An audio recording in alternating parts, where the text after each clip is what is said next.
Hey Bass East fans, this is Wayne with us again. Today we have a top co-angler on the FLW side. He also fishes the Everstart as a pro and BFLs as a pro. Mr. Casey Martin. Casey, how you doing? Not doing too bad, Wayne. How about yourself? How we doing? Good. We're looking at your record here, Casey. It looks like you just knocking the lights out of the back of the boat. What are you doing back there? Yeah, it's been an unbelievable year this past year. I've been able to win three events as a co-angler, and it's just been unbelievable. Um, as far as the type of stuff I like to do as a co-boater, I just kind of try and stay out of the way of my boater most of the time, and it seems to work. Well, that's pretty good. Now, do you really rely on a lot of finesse techniques? Because I know a lot of co-anglers think that you have to go finesse to catch them in the back.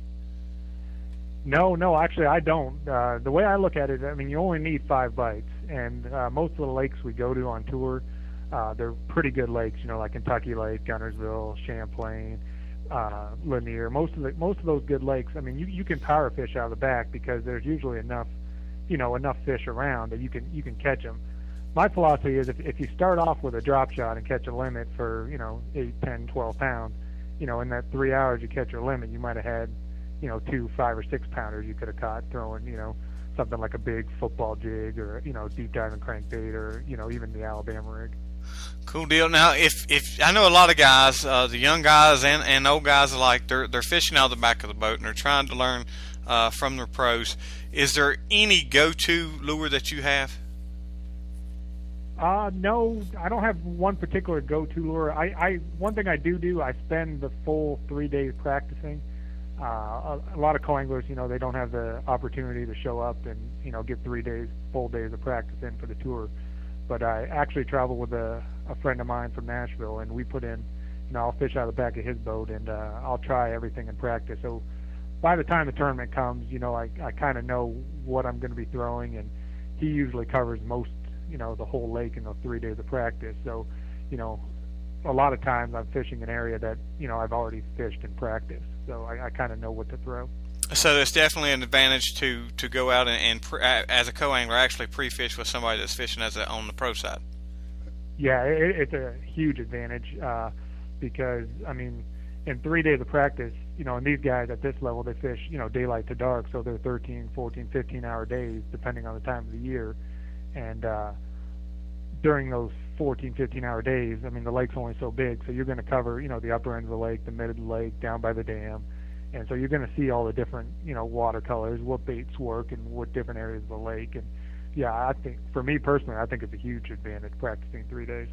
Well, now looking back, Casey, you've been an Everstart championship qualifier twice now, is that right?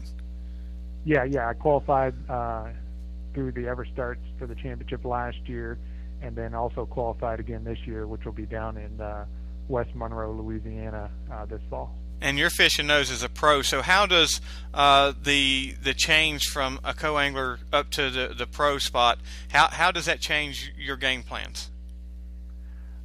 Well, first off, I mean, the most obvious is, as a pro, you have to get out there, find your own fish, practice, looking for spots, whereas a co-angler, you're mostly looking for, what's the best bait to throw, how can I catch them behind, a professional FLW tour professional. So as a pro, you got a lot more time behind the big motor, looking, idling, trying to put together a game plan. Whereas a co-angler, you just have to show up and catch them. That's the big difference. So has it improved your, your success as a pro fishing out of the back of the boat with some of these FLW guys? Yeah, no, I've learned a ton, and I've always, preached this, that, the best way to learn is to hop in the back of a boat with, some of these touring professionals. I fished with Jason Christie, who's an unbelievable, we were flipping, and I just had an, unbelievable time with him learning, and, I fished with Paul Elias, learned the Alabama rig from Paul. I fished with Brent Ayler at the Potomac last year. So, I mean, it actually, it cuts your learning curve, tremendously, fishing, behind these guys. And, you learn a lot about lakes and techniques and, kind of secret stuff of the sport that, not on all the, media outlets. Right, right. Now you're also this is your second trip to the Forest Wood Cup? No, this will actually be my first trip to the Forest Wood Cup here next week in Atlanta. So I qualified as the co-angler of the year in the FLW Tour Opens last year. So yeah, this will be my first time at the Forest Wood Cup. So I'm kind of looking forward to it. Do you have any preconceived ideas of what you're going to be doing down there? Yeah, this is one of the lakes where I don't like fishing a whole lot. I've never been to Lanier, but I've been to a number of blueback lakes, and those lakes seem kind of tough where you actually do have to pull out a shaky head and do have to pull out a drop shot. So, depending on what my pro will be doing day to day, I'll have to kind of adjust. But, I'm assuming it'll be, deep brush piles with a drop shot, and then, maybe throwing a shaky head around some docks and maybe some top water early in the morning, something along those lines. Well, now you got a first-hand lesson on the Alabama rig. I guess you was one of the few that seen that thing actually work at the very beginning stages of before its popularity. Now, I know they fish a lot of fish head spins on Lanier for the spotted bass. Do you think the Alabama rig may come in effect? Yeah, I think some guys will catch some on it. I don't think it's going to be a big player as it would be if it was on, a Tennessee, a TVA lake. If you look back at Hartwell in the spring, the first tournament event of the tour, some guys caught him on it, but it wasn't the most prevalent bait. So I'll be trying in practice, don't worry. I can't much blame you there. Casey, switching gears, you've teamed up with Omega Custom Baits, and you're coming out with a new swim jig, right? Yeah. I've actually been with Omega since the beginning of the company.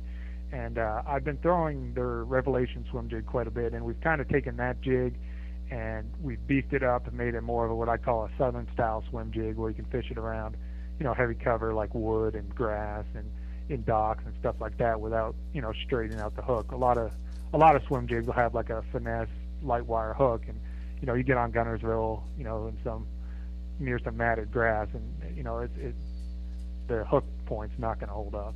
But on the Signature Series swim jig, we have a big 5-aught, what I call meat gap, so you don't have to worry about that.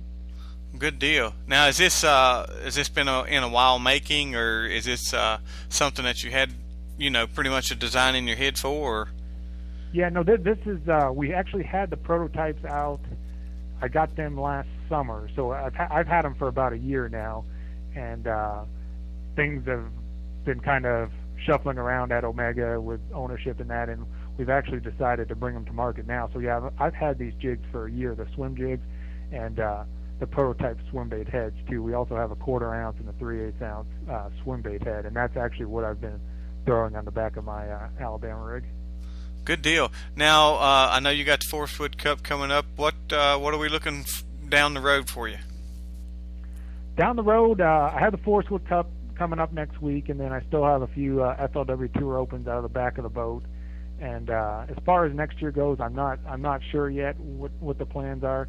I'd really love to jump up to the pro side, but everybody knows the cost involved, on the pro side. So, if things work out this fall, I'll be looking for a couple sponsors, and don't need a whole lot of help. But if I can pick up a little bit of paying help, I think I'm going to take a shot at it, depending on the schedule. Well, good deal. Well, Casey, before we let you go, is there any advice you can give the listeners out there fishing out of the back of the boat, what they can do to increase their success? Yeah, fishing out of the back of the boat, I think one of the things I do, you just can't take it too seriously. It's just fishing. You don't have really any decisions to make of what to throw, out of the back of the boat. And one thing I do is I try to stay out of the way of the pro. I realize that they're making, their living based on their tournament winnings. So I try and stay out of the way and mostly just have fun. The tournaments that I have won, it's been such a fun time in the boat. So, mostly just have fun with it. Well, good deal. Well, Casey, we wish you the best of luck down at the Cup, and we look forward to talking to you again soon. All right, appreciate it. Thank you.